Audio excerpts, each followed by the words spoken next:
Assalamualaikum warahmatullahi wabarakatuh. My name is Wajatani Afsia Zahra. I want to tell you a novel titled A Little Princess by Frances Hudson Burnett.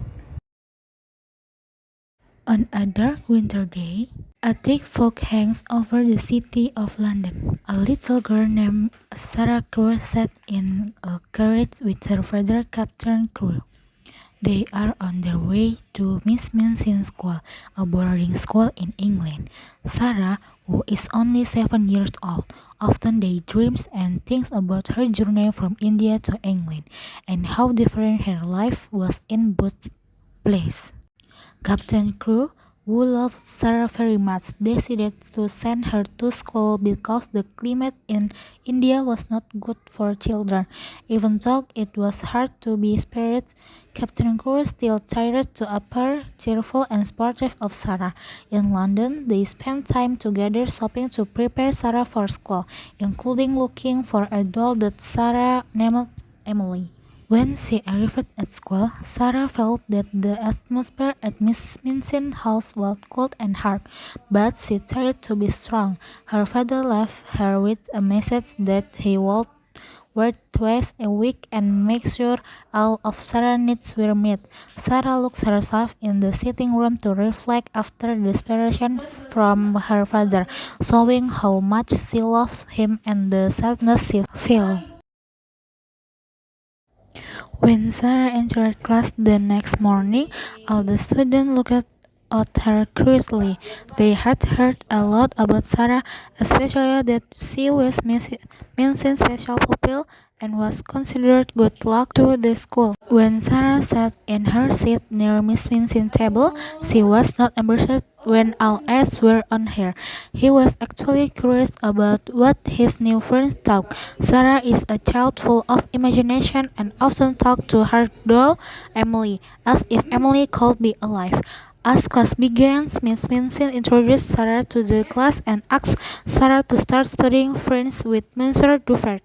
Miss Minchin mistakenly thinks that Sarah does not know French, even though Sarah is already proficient because she often speaks to her father in that language. When Sarah explained this in fluent French, Miss Minchin was shocked and embarrassed to have misunderstood. Monsieur Dufert praises Sarah's abilities, stating that she is already very skilled. Nevertheless, Miss Minchin was offended and began to feel a bit of resentment towards Sarah. On Sarah's first morning at Miss Minchin's school, she noticed a chubby girl around her age, Ermengarde's estate Jones, staring at her with dull blue eyes. Ermengarde was struggling with her French lesson, and when Sarah spoke French fluently, Ermengarde was amazed. Miss Minchin scolded Ermengarde for her inattentiveness, which made Sarah feel sympathetic towards her. During a break, Sarah approached Ermengarde and introduced herself. They talked, and as Sarah discovered Ermengarde's difficulty with her clever father who expected much from her, Sarah comforted Ermengarde and invited her to see her doll, Emily. They bonded over stories and make-believe games. Sarah shared her pain of missing her father, which made Ermengarde admire her even more. Sarah promised to help Ermengarde with her French lesson, and they became friends. Sarah was treated like a distinguished guest at Miss Minchin's Select Seminary, receiving constant praise and indulgence. Despite this, she remained humble and thoughtful, often pondering whether she was truly a good person or just fortunate. She befriended the younger children, especially Lottie, a spoiled and often difficult girl who had lost her mother. When Sarah found Lottie throwing a tantrum, she calmly comforted her by sharing a comforting story about heaven and pretending to be her mother. This act of kindness endeared Sarah to Lottie and reinforced Sarah's role as a nurturing figure among the younger students. Sarah's greatest power was storytelling, which made her very popular at Miss Minchin's school. One foggy afternoon, she saw a timid, sunken-faced girl named Becky, who was a servant at the school. Becky was fascinated by Sarah's storytelling and often tried to listen while working. Sarah noticed Becky's interest and, instead of being upset, shared her stories with Becky. This kindness deeply touched Becky, who was used who was who was used to harsh treatment. Sarah even gave Becky cake and talked to her, treating her with respect and warmth. Sarah decided that even though she was a real princess, she could still perform small acts of kindness, which she clicked like to scattering letters to make others happy. Captain Chris and Sarah a thrilling letter about a friend who owned land in India where diamond had been found, potentially making them both incredible wealthy. The whole school buzzed with excitement over the news, imagining the diamond menace like something out of Arabian Nights, while Sarah, Ermengarde, and Lottie were fascinated by the idea. Lavinia was skeptical, mocking Sarah's fantasies. Lavina and Jesse's conversation about Sarah pretending to be a princess revealed how some girls admired Sarah while others, like Lavina, were jealous. Despite this, Sarah maintained her grace and composure even when Lavinia tried to provoke her. Sarah's kindness extended to Becky, the schoolmate, with whom she shared food and story, lifting Becky's spirits. Sarah's father later hinted at his struggles with the diamond mine business, worrying Sarah. Meanwhile, Becky gifted Sarah a homemade pincushion for her birthday, reflecting their close bond and Sarah's generous spirit. In this chapter, Sarah's life changes dramatically. She is given a birthday party with expensive gifts, but then she finds out her father has died and she is now poor. The headmistress, Miss Minchin, who had been kind to Sarah before, now becomes cruel and tells Sarah she has to work for her living. Sarah asks if she can work, and Miss Minchin agrees to let her stay at the school if she is useful. The chapter ends with Sarah defensively telling Miss Minchin that she is not kind. Sarah's first night in the attic was filled with intense grief over her father's death. Her surroundings distracted her from her sorrow, but the heartbeat and the eeriness of rats and mice made the experience more harrowing. Miss Minchin immediately imposed her new duties on Sarah, who was forced to live a spared life, filled with endless chores and errands, and devoid of education or companionship. Friendship with Ermengarde instantly suffered due to misunderstanding, but Ermengarde eventually sought her out, leading to a heartfelt reconciliation.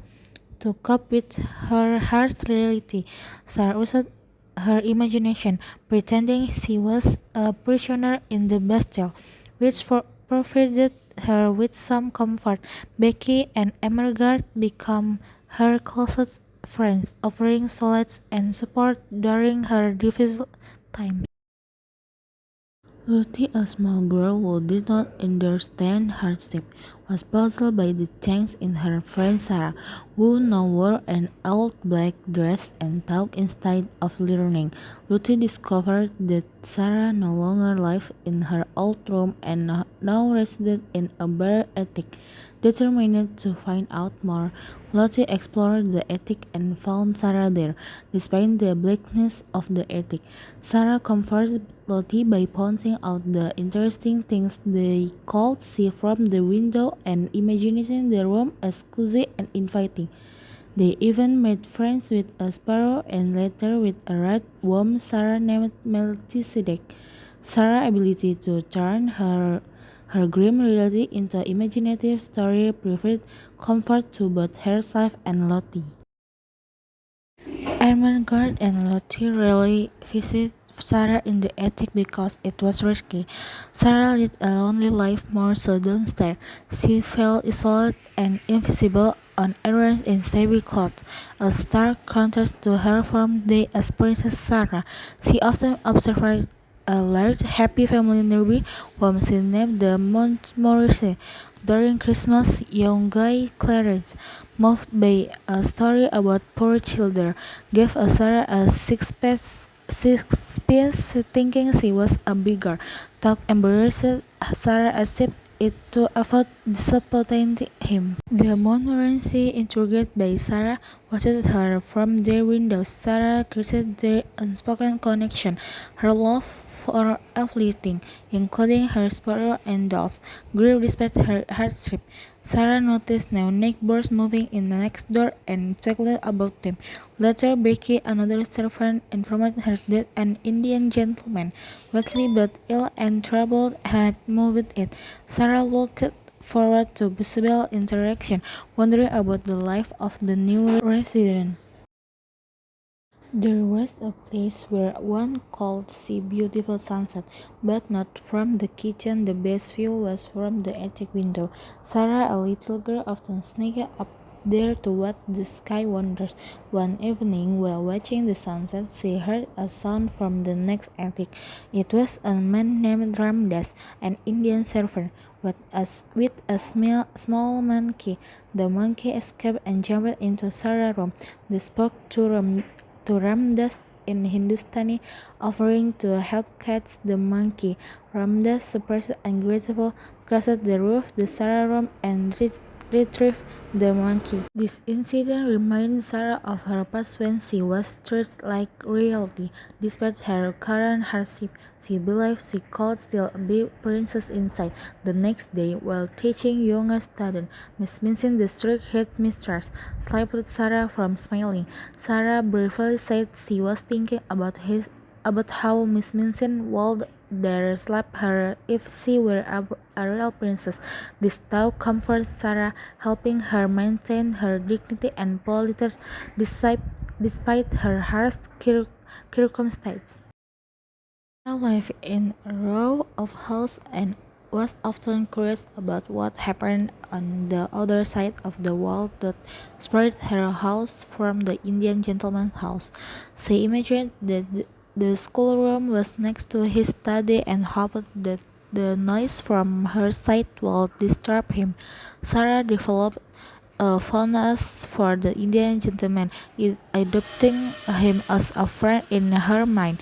Sympathetic with his evident inhabitants, she knew from the servants that he was an Englishman who had lived in India and faced severe misfortunes that almost ruined him, leaving him shattered in health even after his fortunes were restored.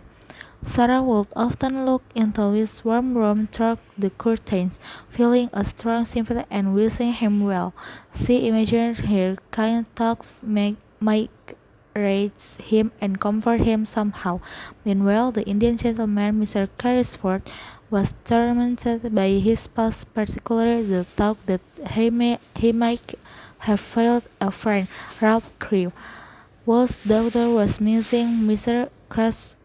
Carrisford and his friend, Mr. Carmichael, discussed the possibility of finding the girl, believing she might be in Paris. Mr. Carrisford was haunted by his guilt, feeling responsible for the girl and no fate. Mr. Carmichael tried to reassure him, promising to continue searching for the girl. On the other side of the wall, Sarah, now living in hardship, spoke to her patriarch, Melchizedek, reflecting on her struggles and the difficulty of maintaining her composure, especially when tested by others.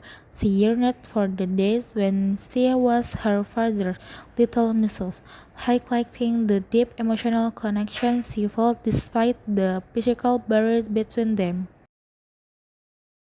Sarah experienced a harsh winter, often trudging through snow, slush, and thick fog. On this day, she would see the warm, enchanting window of the large family house, contrasting with her own cold endured attic. Despite her misery, she tried to find solace by pretending to be a princess, using her imagination to cope. One particularly terrible day, Sarah was sent on many errands in the cold, rainy weather. She was hungry and exhausted, having been deprived of her dinner by Miss Minchin. While trying to think of better things, she imagined finding a sixpence to buy hot buns. Remarkably, she discovered a four-penny piece in the gutter. Sarah decided to buy buns from a nearby bakery. However, before she entered, she noticed a ragged, hungry beggar girl. Remembering her princess-like ideals, Sarah bought buns and shared them with the girl, keeping only one for herself. This act of kindness surprised the baker woman, who later invited the beggar girl into her warm shop and offered her bread in the future.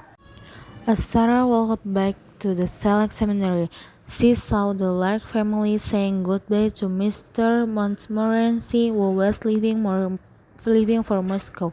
Despite her own hardship, Sarah felt a connection to their happiness. Little did she know that Mr. Montmorency was heading to Moscow to search for Captain Cruel's daughter, Sarah herself. In the attic, while Sarah was out, Melchizedek arrived noticed something unusual. The attic had been quiet all day, and when the rain stopped, Melchizedek came out to explore. He was startled by noises on the roof, which turned out to be two men, Ramdas and a young secretary, entering through the skylight. Melchizedek frightened hid in his hall but watched them carefully. The man discussed Sarah and her difficult living condition. Ramdas explained that he often watched over Sarah, who was kind to animals and other people. They planned to secretly improve Sarah's ethic while she was out, taking notes on what needed to be changed. After making their plans, the men left as quietly as they had arrived. Melchizedek lifted emerged from his hiding spot, hoping they had left some crumbs behind.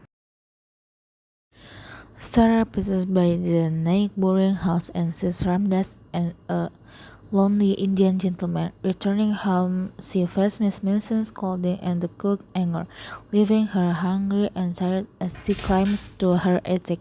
Ermengarde awaits her, and they discuss books and plans to help Ermengarde understand them. The conversation shifts to Sarah and Becky hunger, and Ermengarde offers a box of food from her aunt. They plan a party and invite Becky, finding joy and comfort in each other's company. Sarah's resilience and imagination transform their dire circumstance into a moment of magic and camaraderie. Becky watched Sarah with admiration as she covers her eyes and waits for inspiration, claiming the magic will guide her. Sarah finds out handkerchief in a trunk and transforms them into golden plates and embroidered napkins for an imaginary feast.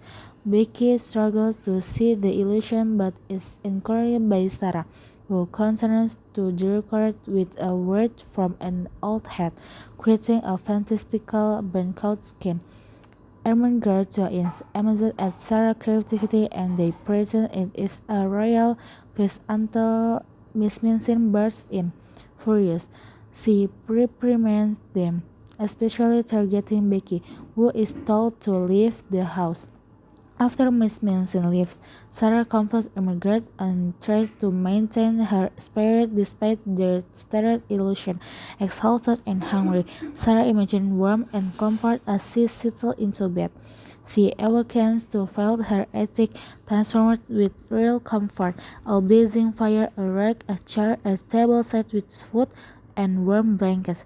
Amazed, she touches everything to ensure it is real and finds a book inscribed with "To the little girl in the attic from a friend."